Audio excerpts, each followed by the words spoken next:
Hey guys, welcome back to another episode on the What I Love About Sex podcast. I just got back from a Vegas trip with my amazing boyfriend, Andrew. And yeah, we were only in Vegas for 2 days, but it honestly felt like we were there for 12. We kept saying this. We slept 9 hours total the whole time we were there. And yeah, we were just partying hard, loving hard, smiling hard, pooling hard. It was great. Andrew did lose $1,000, but it is what it is. He puts it all on black or red, and we just hope for the best, and then we walk away. Last year he won, this year he lost. We'll see what happens next year. But yeah, this trip was really special for us in a lot of ways as a couple. It was the first time that I was completely healthy and we were on a trip together. If you guys don't know, ever since Andrew and I started dating, or let's say we did long distance for about 6 months, and then he moved in with me in New York City to finish up my lease. And as soon as he moved in, like the week before he moved in, I started getting weird symptoms. And then the whole thing happened with breast implant illness from my breast implants. I got really sick. And for about 2 years, I was very sick. Life was very stressful. There was a lot of uncertainty. There was a lot of not knowing what was happening with my body. There was a lot of panic. And that stress really took a toll on our relationship as a couple. And Andrew knew that this was a phase because he knew me before I was sick, even though he didn't live with me during that time. He knew me and we dated and we were even friends for a full year before that. So he knew it was this phase we had to get through. And I knew it was a phase we had to get through. But man, was it fucking hard to get through that whole phase. And this trip kind of felt like for the first time we were out of that phase because we were together. It was just us having fun, zero stress, zero limitations or fears or symptoms on my part. And it was just wild. Like, it was very emotionally relieving. So much so that we almost got married. We almost had an Elvis wedding. No joke. It was like 4:30 a.m. and we're like, should we do it? Like, should we just do it? And yeah, it turned out we were going to do it, but we were pretty close. I will be honest. And there's a lot of gratitude for, between the two of us of not giving up on each other and yeah, just making it through a lot of hard conversations, and Andrew appreciating me for being able to handle so eloquently a lot of conversations, a lot of things he said that he knew he said the wrong way. He just didn't know how to say it the right way, or if there was a right way to say it. And we just acknowledged each other. There was a lot of acknowledgement and, like I said, just love and reassurance. And look, who knows how long I'm not the person to say, oh, we're meant to be together forever. And this will, like, now the hard part's over. We're done with any tough conversations or anything, like more of that is going to come for sure. But I think what we learned from what we went through over the last 2 years together is that if we can handle massive amounts of stress and desire issues and pain and worry and confusion, and we can have a lot of hard conversations together over and over in the first couple years of our relationship, which are supposed to be the honeymoon phase, right? Like, if we can go through all that and come out stronger and happy and attracted to each other and in love, like, then we know we can handle hard things that are to come. And we put in a lot of practice already, and we're both really proud of ourselves and of each other. And yeah, I had a client say something interesting to me yesterday. He said, because he's struggling in his marriage, and he asked me my age. I said I'm 33, and he said, "Man, like, isn't it depressing listening to, what I'm telling you, and that there's so many marriages that are broken and falling apart?" And And doesn't that make you stressed? Or the fact that you always have to listen to marriages that are splitting up or falling apart or having all these sex problems. And yeah, it was an interesting question because although it does make me more aware that things aren't as light and fluffy and fun and sexy as they show on Instagram, right? Because that's the highlight reel is all everybody shows. So you just assume that all relationships are great. But yeah, my work definitely helps me see what's really happening and what it really takes to get yourself back on track, what it really takes for you as a couple to get back on track. Because I have clients who do, and I have clients who don't. And I see the actions the successful ones take and the perseverance they have and the willingness both of them have to make it work together, versus when there's a couple where one or both of them don't really want to make it work, it doesn't happen. It crumbles pretty quickly. And yeah, this is when I reflect on that question he asked me, I think, and what I told him was, I am so aware of what could happen. I think I'm more aware than most people based on my work, but that doesn't mean it's, problems will not happen to me, or in my life or in my relationship, but it does make me see the importance of working on myself constantly and never just having that codependent mindset of like, okay, well, now we're together. Now we have to do life together. We're stuck. I will never feel or act that way because I know I'm never stuck and nothing is guaranteed and everything takes work. And just because something's great doesn't mean it will always be great. You have to keep working at it.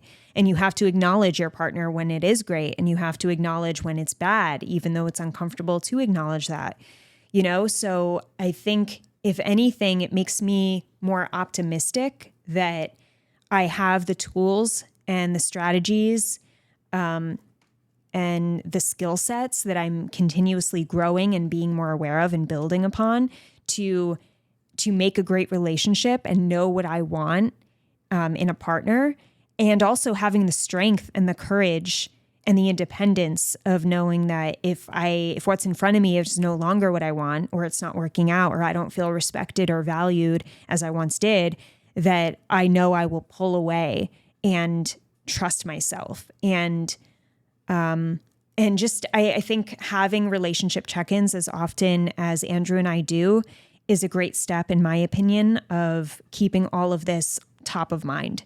And I know things will get harder. I can't speak to, being together for years and years. I can't speak to having kids, right? I can't speak to a lot of things that cause relationship problems. But what I can speak to is the effort I'm putting in now into my relationship. Even when things seem great, I'm still questioning things. I'm still putting in effort. I'm still acknowledging. I'm still having relationship check-ins, even when we feel fine, like we're still doing it.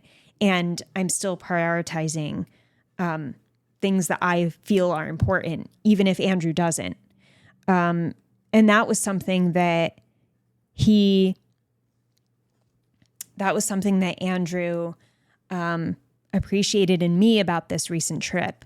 He said, I'm really glad that you kept pushing this couples trip because a part of me was afraid to have it. I think there's a part of me that has been so stressed on all of our couples trips of just us. And I was nervous going into this trip, and he shared that with me, that he was stressed and nervous going on our Vegas trip because it would just be the two of us. And part of me could get upset about that, right? Like part of me could be like, what the fuck? And why would you be nervous? But then there's the part of me that's really grown in understanding and perspective and,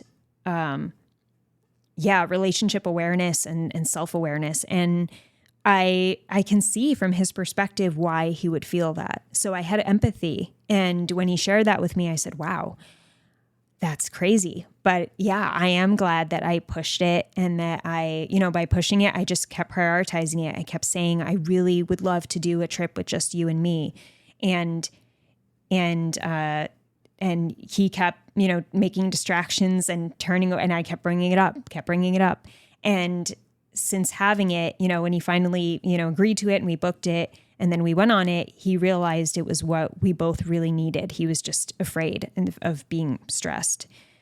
And when your partner comes to you saying something like that, like I really was hesitant to book a trip with you because I thought it would be like I was stressing out about it and I was nervous and I thought it wouldn't be great. Instead of getting defensive and, going to that place of feeling hurt right away. And there are multiple examples I could give you of this, but this is a specific one that I recently personally dealt with. Instead of feeling hurt, try to look at how your partner is seeing it. Always try to look from their perspective as much as you can, because that's how you teach yourself empathy and understanding. And the more you understand your partner, the more you get a good idea of how they think and how they feel about certain situations. So it doesn't mean you move on to assume things about them because you think you always know them, but it's, there's power in knowing your person and always being curious about how they feel about certain things, and like when Andrew said this to me, I said, wow, that's so interesting. Like, were you nervous the whole time? Like, that was my immediate question was like, what exactly were you nervous about? And he said, well, I was, I didn't know if it was going to be super stressful like all of our other trips were. And so, yeah, I didn't know what to think. And I was afraid that if we went on the trip and I was nervous, like, what did that mean about our relationship? And like, would that make me question being able to move forward? So like some heavy stuff. But we can talk about this. We can talk like this and about this stuff, because if he's not telling me how he really feels and he feels like he has to hide things, then I'm not really understanding him. I'm not really getting to know him. I'm not helping him, or I can't help him if I don't know the truth, right? So you have to have a safety. This is emotional safety. It's an example of emotional safety, because I've had to share things with Andrew too, where I didn't feel comfortable about certain things. And I had to say, I really didn't like when you talk to me like this. And I can't be with someone who talks to me in this way specifically, and like give him a specific example. For instance, sometimes I feel like Andrew can be condescending when he's in an argument. And just learning about avoidant attachment styles and knowing that he has part of that within his past. I have more anxious avoidant within my past, although we're both overly secure attachment. I see why he can have habits of being condescending or critical, because as an avoidant person, he is terrified of failure. There's a fear of failure. So if he can act as though he's above me, he doesn't feel like he's losing or failing. And he doesn't feel like he's the more vulnerable one to have to share his emotions.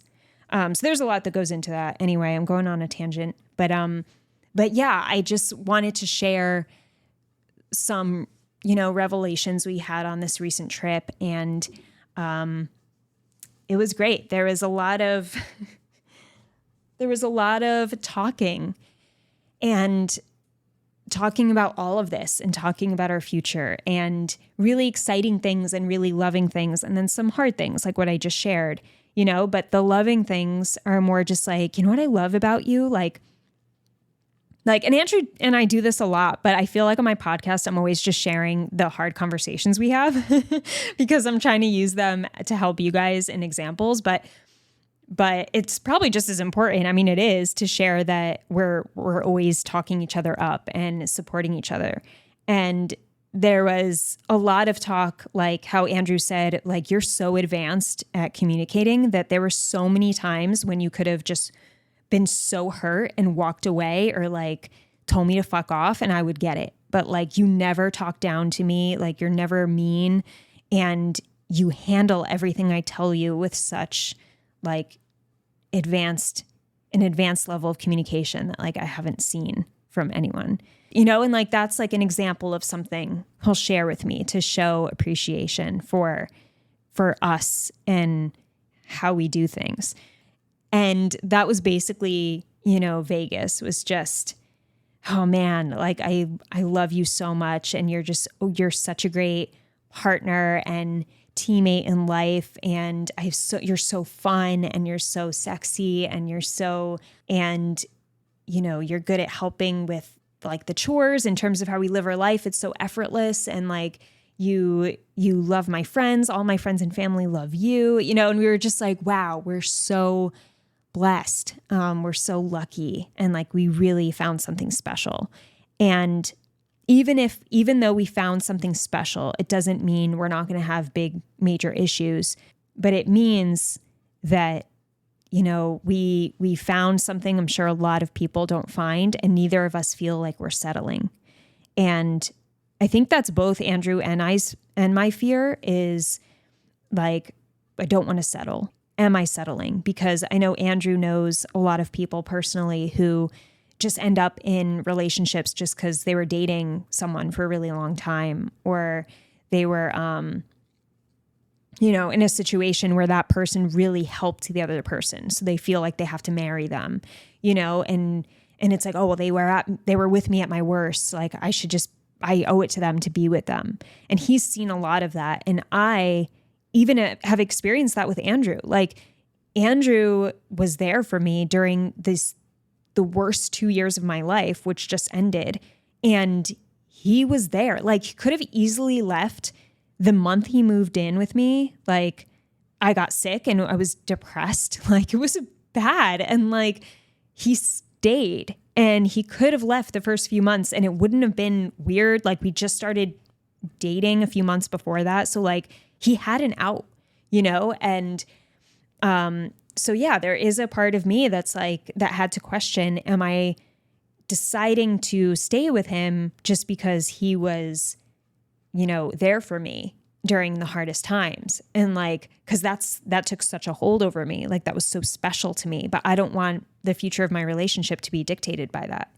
So, there's a lot of thinking around, what is it that, like, so if that's not it, what else, or if that's not the only thing, what else is it that I love about him and cherish about him and see a future with him? Like, what are all those things? And then taking the time to reflect on that and make sure that I'm doing this relationship for the right reasons all around, and that I don't feel any pressure of moving forward with him. So yeah, we talk about this stuff and we just share it with each other. And like, I feel like with some people that would be weird to just openly share that, because it is kind of scary to hear those responses, but it's also very like so relieving knowing that you're with someone who is choosing you and like knows it's important to not just go with the relationship and go with the flow because you've been together, but like actually is intentional about choosing. And I hope that he and I both are always intentional about choosing. And the moment we feel like we're not choosing, we have a conversation about it and we work through that. And if it continues to happen, I hope we end things, like I would never want us to be in a position where one of us is not choosing the other and just feel stuck. That to me is not a relationship I want to take part in. So it's about having this got pretty deep and hardcore, but it's about knowing you can have these types of conversations and it only makes you a stronger couple. Like, yeah, it does get a bit emotional sometimes, or it can. But then on the other hand, like, the love is so strong and so real, and you feel it. Like, you feel how real it is because you're so honest with each other all the time. Yeah. And that's what I strive for, like an honest relationship, that just, is never settling, always choosing, and always doing, our best to talk things through and to work through conflicts that will always come up, but it's how you work through them that matters. So besides that, besides all those deep conversations, Andrew and I partied fucking hard. And it was so fun. We were up until 7:30 a.m. the first night or day. And then the next night we were up until 6:30 a.m. So we didn't sleep much. We went to a pool party at Encore, saw Dylan Francis. We're like right there with him. Oh my God, it was perfect. It was like the perfect crowd because it wasn't too packed. It was a night pool party. We got there like 10:30 or 11, stayed until like 4. And it was just great. We made a bunch of friends. We're in our own world with MDMA all night, just like talking to everyone and just like feeling the love, having all the conversations. It was great. I made out with this girl from Belgium. Shout out. We're friends on Instagram now. She's awesome. But Andrew was absolutely loving that. So we had a lot of fun. And yeah, it was just awesome. And then we just walked around for like hours casino hopping. And the following night went to Hakkasan, partied some more. Before that, we saw a show. I love seeing shows in Vegas. It's so much fun. It was like a sexy acrobatic type show.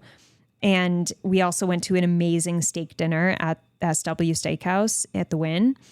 So good. So good. I took a bite and just immediately smiled. Like it was so good. And then we had the filet there, and then we had an octopus dish that was absolutely out of this world. I've never had anything like it. Oh my God, just if you're going there, order that octopus dish and the steak. Yeah. Oh, so good. And besides that, we stay at the Wynn. I go every single year to Vegas and stay at the Wynn because it's my favorite place. And I just love it. I have so much fun. I really enjoy it. Sometimes I usually lay out by the pool too, and we'll go to my favorite spa. I didn't get to go this time, but there's plenty of things you can do in Vegas without going balls to the walls like crazy. Like you don't have to gamble and drink your face off the entire time. Andrew got pretty drunk day 2. He lost 2 of his credit cards. But by day 3, we found them, surprisingly, in the funniest ways. So yeah, this is the first trip he did not lose anything, which was shocking.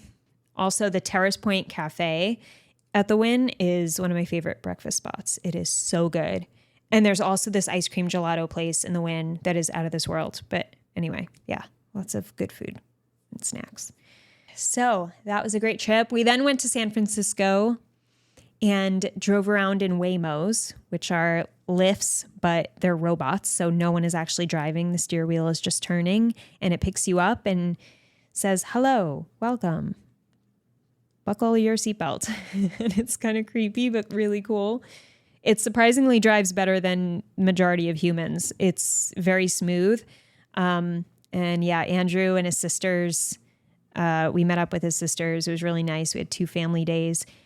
When I got back home, something that came up that I want to talk a bit about today was the little things. And I know I did a podcast on this before, like the importance of the little things and how doing them contributes massively to the strength of your relationship and the connection of your relationship.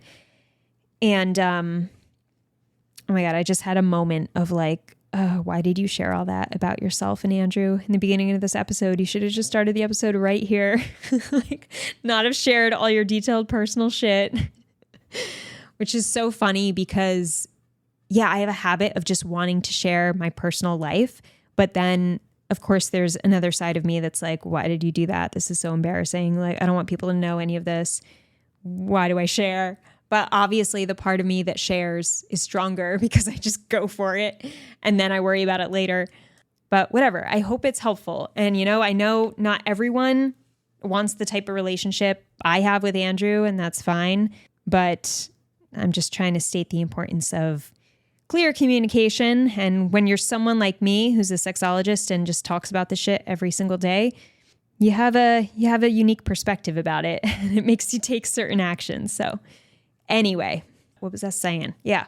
So yeah, a recurring theme was doing the little things. I had one client tell me that he's doing so well. He got from this place of having erection issues, relying on Viagra, not being able to control how long he lasts and wanting to last longer, and also just not feeling very confident in himself sexually or even in life. And these are things he came to me to work on. And he has a girlfriend. And within the first, 3 to 4 sessions, I'd say 4 sessions, he was in this place where he's like, I can't believe where I'm at. Like, this is actually insane. And he's telling me how they had anal for the first time and it was amazing. And they've had it like 5 times since. And how his girlfriend's initiating more and how he's starting to initiate more. And that was a big thing where she wasn't really initiating. And he's feeling much more connected with her, and she's making comments that she feels connected with him. Like they're actually verbalizing how they feel that way. And it's just all this good stuff. Like he even hired, and this is what I admire about him too. He hired a fitness coach, a nutritionist, me. I think the nutritionist and fitness coach might be the same person, me. And then also, and he got a promotion at work. He was working towards this promotion and he ended up getting it. And he was saying how he really loved how when we worked together in our one-on-ones, it was a very holistic approach that kind of held him accountable to his nutrition and also his, working towards that raise and the importance of what that could do for other areas of his life. So we kind of looked at his life as a whole and got the confidence going. I'm trying to think like how to word this, because confidence just doesn't come out of thin air, but it was kind of like me helping him believe in himself and show that he's worthy of all these good things because he is, and also giving him tools and tactics to try that were new, that were things he's never done before. And I reminded him, like, look at your nutrition. Like, you're eating differently than you ever have been. You're taking an action that is different. You're not just thinking about it, you're doing it. Look at your sex life and the way you're masturbating. You're doing it differently. You never did it this way, but now you are. Look at the way you're talking to your girlfriend and initiating conversations. You used to do it like this. Now you're doing it like this. Look at your job performance and you used to do it like that. And I was just showing him how all these areas of his life changed for the better, and his confidence has gone up because of the different actions he started taking. And I said, you're not just thinking of being confident. Like, that's not what happened, and that's not how you gain confidence.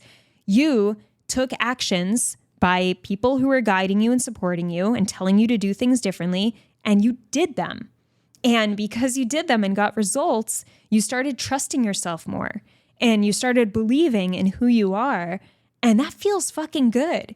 Like when we do something, and even if someone tells us to do it and someone's like, a mentor or whatever is telling us, hey, I think you should do it this way. And then we take action and we do it and it works.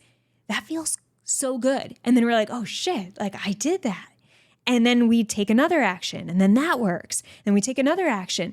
And then we start feeling like I can do things. I could do hard things. I could do new things. I could get whatever I want if I just do it or like do something different. And that's what he was really good at. And I told him, you are really good at just what makes you a great client is you're good at just listening to what people are telling you to do and taking those actions and trusting us as your guides. And then with enough time of things working, he started trusting himself more and more. And he started taking riskier, bolder actions in his sex life and in his conversations and the way he performed and the things he tried, and it was just it's so cool to see when that works like that. like you just trust the professionals or trust the mentors you have, and then you go with it, and then you start trusting yourself, and it's like this beautiful cycle of confidence building. And Something else I told him he was really good at as a client and why he was seeing such great results is because he always acknowledged the little progress he made. Like he would, whenever he took one action, he'd be like, yeah, I mean, I wish I wanted to do it a little bigger. I wanted to go here, but I did this. So that I'm glad I did this. And he never talked himself down. He always gave himself credit where credit was due. So I'm going to interrupt myself to talk to you about my sex meditations. If you are struggling in your masturbation practice or your sex life when it comes to performance issues, you want to check out my sex meditations because they're going to help you masturbate in a healthy way and teach you how to visualize, how to have better techniques with yourself, which you can then use in the bedroom, and also help you change your mindset from feeling shame or discomfort around sex to feeling confident and feeling like you know what you're doing. So if you are struggling with premature ejaculation, delayed ejaculation, erectile dysfunction, sex problems with your partner, then definitely check out these meditations. They will help you and you can cancel anytime. So give my sex meditations a shot. I know they'll help you. And he never made excuses either. Like there were times where he was like, you know, I could have done more, but I didn't. But I did this, and at least I took a step. So I'm going to take the step, and I'm glad I did that. But I had your voice in the back of my head. I wish I went more. I wish I did more, but at least I did this. So I'm going to the next week go the bigger step, you know. And he just had this way of speaking where he wasn't feeling down on himself. He wasn't beating himself up. He wasn't making excuses. He was owning it, and he was giving himself credit where credit was due. I said that's so important because these little steps are what creates sustainability for you changing your life in different areas. You know, it's the little steps that are so important. And he agreed. He was like, yeah, you know what? I didn't. He just thought it was like the right timing. Like he even said to me, I said, why do you think you've been so successful here? He's like, I think I've had really good timing. And I'm like, fuck that. It wasn't the timing. It was the trust building that you created in yourself by taking action. Like, you know, you took action as soon as you knew to take an action, you did it. That was it. And I think a lot of you guys wait for the perfect timing, especially when it comes to difficult sex conversations or having sex a new way. You know, you'll be like, oh, things are going so great. I don't want to ruin it or rock the boat. Let me just hold off. But so you wait. You wait to have a conversation about separation because what if things just get better, right? Like you wait. Stop waiting. The timing is never going to be perfect. You got to make change now. You got to have the conversation now, right? Maybe not this second, but you got to prioritize it to do it within the next 2 days and find time within those 2 days to have that conversation that needs to be had. Stop waiting for the perfect moment. It will never be the perfect moment for something that feels difficult. In fact, it will get harder and harder the longer you wait. Yeah, that's what I was talking about with another client of mine. Like the longer you wait and put something off, the more difficult and challenging it feels. Like I have a client who's dealing with PE and he wants to have a discussion about his wife, to his wife about it, which I think is an amazing idea. And he's been putting it off for some time, like sometime as in years and years and years. And I said to him, and you know, I asked him, you know, how many times did you put off talking to me, you know, to reach out to me? And he said, oh, multiple times. And I said, did it get harder every time you put off booking an intro call with me? Did it feel more challenging? And he said, yeah, definitely. Like I felt more tense. It felt scarier. It felt bigger. And I said, this is why we just have to take action and not wait for the perfect time. And I said, I'm sure that since we started working together, each call is easier to talk about this stuff, right? And he's like, oh, yes, 100%. And I'm like, don't you kind of wish you just took action right away a lot faster and just did it so you could relieve all that tension and just start seeing results sooner? And he was like, yeah, of course. You know, in the same theme, if you're waiting to have a conversation with your wife, realize how tense you are now and how long you've been putting that off and how much better it will feel once you get it you get these words out of your mouth and you actually just start talking and like accepting and just eventually you'll feel like a puddle of mush compared to how you feel now, because you finally just let go of all this tension you've been waiting and kind of suppressing. And this all relates, right? Because the client I was just talking about having this conversation with his wife, it kind of seems like it's a huge deal, but it's also just a small action to take. Like it's one action, it's simple. He knows exactly what to say. It's not a long conversation. It's a very short thing that he needs to say, so like, it's like, just do the little thing, like take the step, take the next step, then take the next step, then take the next step. So that's one way of looking at it, as a small thing. And then a client of mine today was talking about having a date night and just having more, acknowledging like their sex life more. And I was saying to him, like, you think about a date night as just one night. And you're like, oh, it's just one night. It can't make that big of a difference. But think about how one night, like booking a Friday date night, and let's say it's Sunday, you book it for Friday, that whole week, you're going to spend time together one-on-one. So what do you tend to do naturally? Your subconscious is going to want to connect a bit more with that person, knowing that this one-on-one date night is going to happen, right? So it's either, even if you're nervous, you're like, oh, we should probably find ways to connect so that we're more comfortable on the date night. And then if you're excited, it's like, oh my God, I can't wait for date night. Like it's just going to be me and him, or it's going to be me and her. And oh man, it's going to be so nice. So it's like, it's either good anticipation or kind of coming from a little nervous place of like, okay, it's coming. Like this is exciting, but I also want to connect a bit before that happens. And it brings you together. Regardless, it changes the dynamic of the week and the relationship, hopefully for the better. And even after that date night happens, if it goes well, it even more so connects you for the few days after that. Maybe more. But see how like one night, it's not just about one night. It's about the before, it's about the after. And then you plan the next date night. So there's another before and after, right? And then it keeps you bonded. It keeps you having something to look forward to that's just the two of you. And when you have a nice experience, it's another memory you can reflect on. It's more, it's another memory you can create together. And you need those memories to create with just the two of you. And yeah, that's important. And that's why I kept prioritizing a trip with just Andrew and I, because I see the importance of that. I know what that can do for our relationship. Another thing was just the acknowledgement. My client mentioned was the acknowledgement of their sex life. So they're having a lot more sex recently. And because of that, they're making comments to each other, not huge comments, just like, oh, well, yeah, they have sex, but so do we, and it's like something as little as that means something, right? Like it matters for her to make a comment like that. Like they have friends who have sex a lot or something. And she made a comment like, yeah, but we're doing pretty good too. It's like, oh, that's like a little hints of flirtation. Like that was a very little comment, took 5 seconds to say, less, but it meant something. For him to make a comment like, oh, last night was great, wasn't it?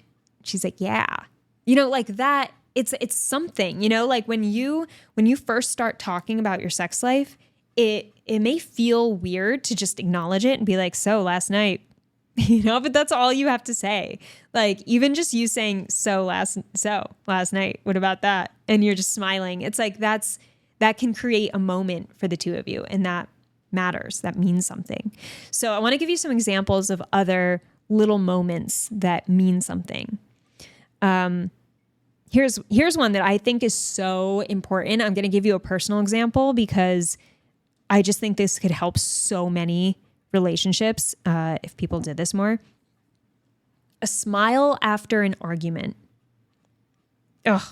It's like the most relieving thing, probably more so for more anxious attachment people or who have anxious attachment tendencies like I do. Like I feel a major sense of relief when Andrew smiles at me post-argument. It's kind of like, oh, okay, like we're okay. We're good.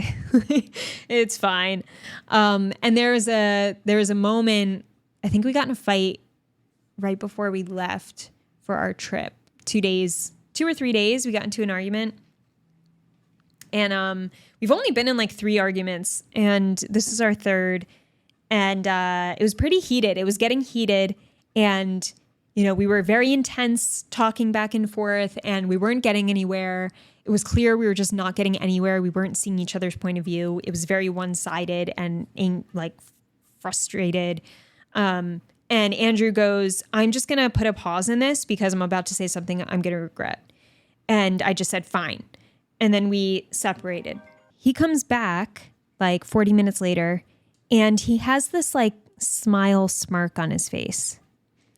And he immediately, by just having that smile, diffused the situation, right? Because we were very upset in that conversation, and it ended very like, "I'm going to say something I regret." He walked away. He was very mad.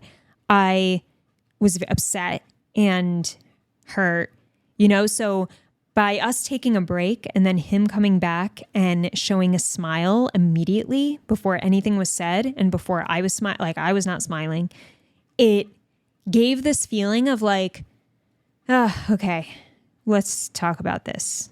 We're okay. And it was what I needed not what I needed, but it was very helpful in helping me relax, and be able to say, okay, how about I start this because I think we weren't hearing each other out. And what do you think of us both trying to share what the other person is probably feeling and seeing if we have it right? Does that sound good? And he was like, "Yeah, let's do that." And we did that. And later on, he was like, "Man, I really appreciated you taking the lead on starting that conversation because I really didn't have that specific of a plan. And I think that totally worked much faster than I thought. And like, that was great that you did that." And I said, "I think it was great that you smiled because that totally let my guard down and allowed me to just go straight to figuring out what was wrong." And we solved the problem in like 15 minutes, after being very heated and feeling very opposed. And it's something that we'll never have to address ever again. I think that's important too. But we took care of the argument, and that the point is that smile really helped. And it's so little, like it was just a tiny facial movement that changed the dynamic of where we were. And it just allowed us to feel more relaxed. So that's an example of a tiny thing making a major difference, right? The small things. Another example is a morning text, right? Or an update about something, like how a meeting went at work that you shared with her. And maybe you didn't even share with her that a meeting was going on at work, but I think guys underestimate how good it makes their woman feel to share some detail and just be like, "Oh, I had this meeting at work. It went really well. And like, this is what they said this about my performance. And yeah, so it was great. Look at me. Haha." Like, make a joke or something. I don't know. But just sharing some detail, and there's just this ongoing joke that guys will just be like, "Oh, it was good. Work was good. It was a good day. Yeah, it was good." And it's like, come on, give me something. Give me something. So yeah, that's just something to keep in mind. A quick call during the day. This is something one of my clients started doing recently, and he's like, "I could tell it makes a huge difference. Like, she just seems more receptive to me with everything since I started calling her and just checking in." And he's like, "Some days we talk for a few minutes. Some days we don't even talk really at all. It's just kind of listening to what's going on in the background and like just being there. It's a very boring conversation, but it still feels like we're taking a moment to just be with each other, even when we're not physically next to each other." A gentle touch physical touch while talking, even if the talk is about tasks or about, doing something random, like anything, or about anything random. Like, just if you're talking to your partner, you don't just touch them when you want something sexual, right? Or you don't just touch to express sexual attraction. You touch to show you want to connect. You touch to show they're loved, or to show you love them. And this can be just like holding her hand. This could be just like rubbing her shoulder while you're saying something. This could be just your hand on her back, or, taking something gently off her face, or moving her hair, or like something that's just, anything really, tender touch. just anything. I think a lot of women sometimes feel like their male partners will only touch them when they want sex or when they're interested in, or only touch their butts or boobs, right? And we don't want that. We want to make sure that there's well-rounded touch. Another small thing that makes a huge difference are compliments or words of appreciation, right? So something that's memorable is what I just shared with you guys, like Andrew calling out a specific moment in that argument we had and saying, I really appreciated how you took the lead on that. Like, that was just so good. And I would have never thought of that. Like, that was great.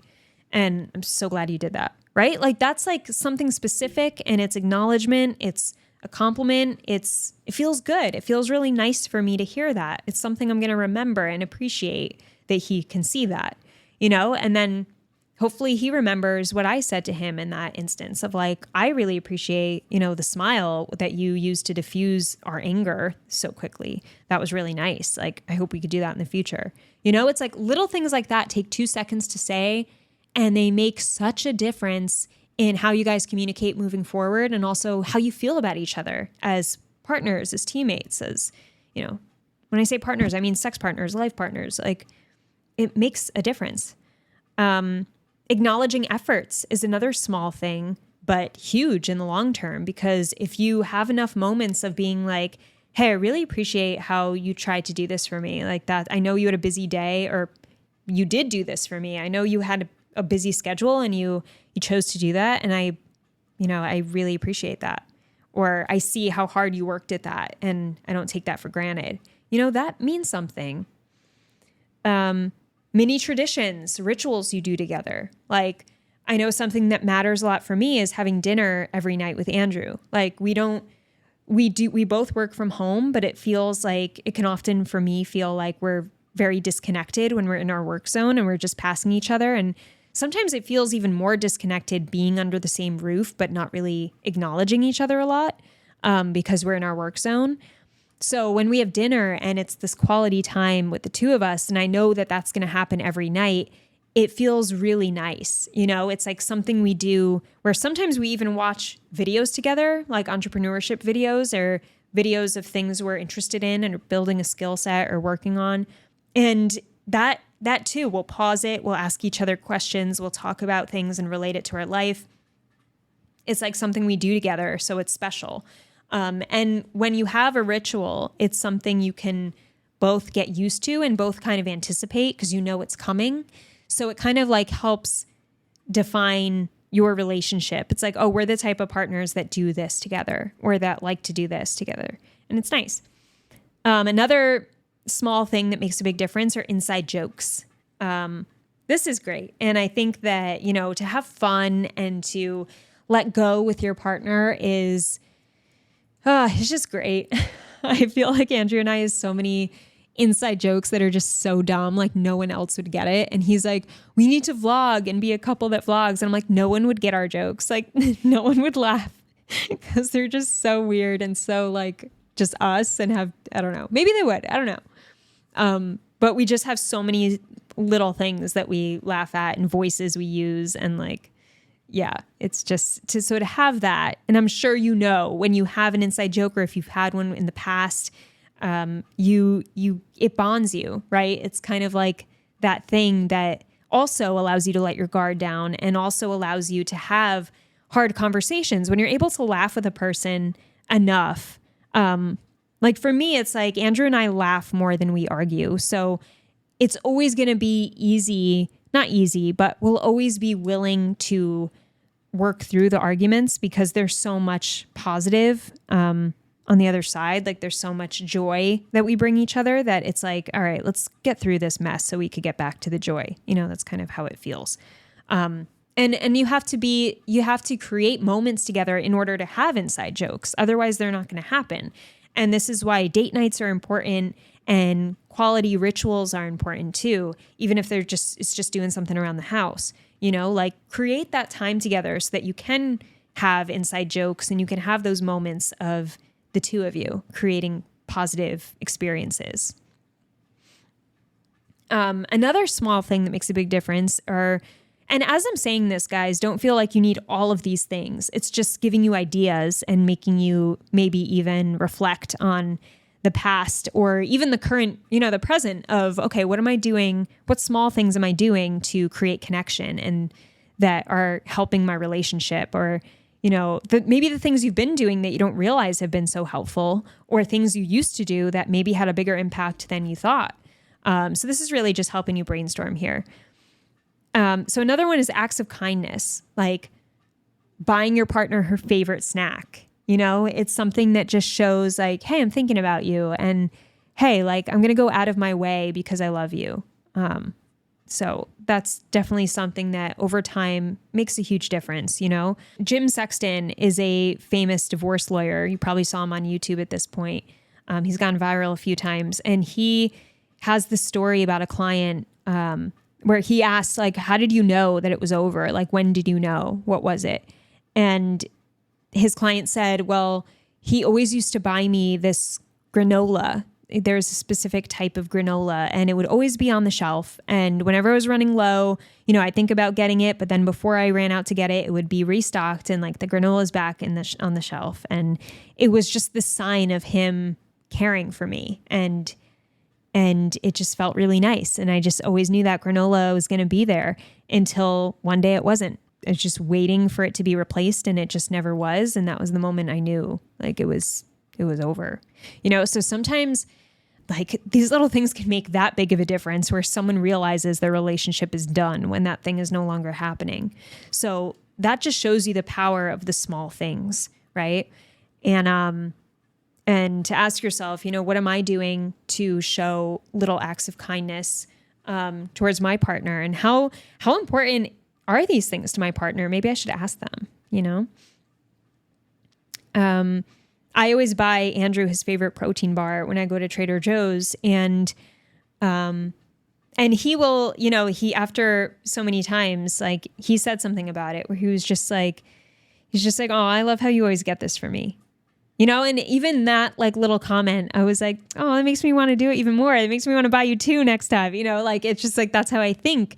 Cause it's like when we're appreciated and when we're acknowledged, we tend to want to do it more, and it tends to bring us closer to our partner. Like it makes us more fond of our partner when we hear those words of acknowledgement in the little things.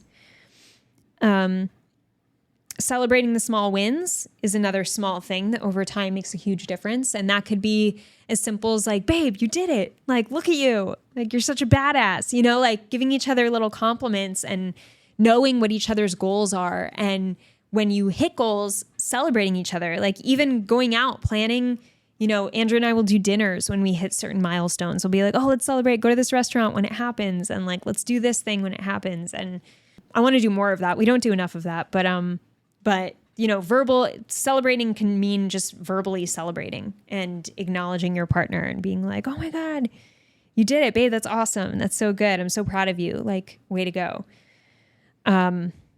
Or celebrating things together too. Like, we did it. Holy shit.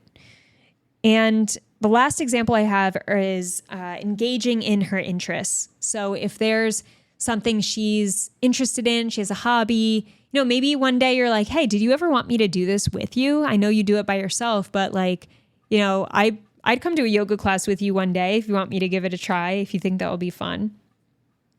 And just showing like an interest in her interests. It doesn't mean you have to do everything she does, because I think it's important to have independence and have your own hobbies, but just showing that, like, either asking if you want to take part in it once in a while, or even just asking her about it, and you just don't play a part ever. You're just like, hey, how's this going? How's yoga been? How's your teacher? I know it seemed really hard in the beginning. Is it still that same guy who was like kicking your ass? Like just making conversation and showing you care about what she has going on in her life that maybe doesn't involve you so much. So yeah, those are some examples of the little things and how they do, in fact, make a big deal in the long term of your relationship. And, if you stick to a few of these, you can just see the amount of bonding and closeness it brings your relationship.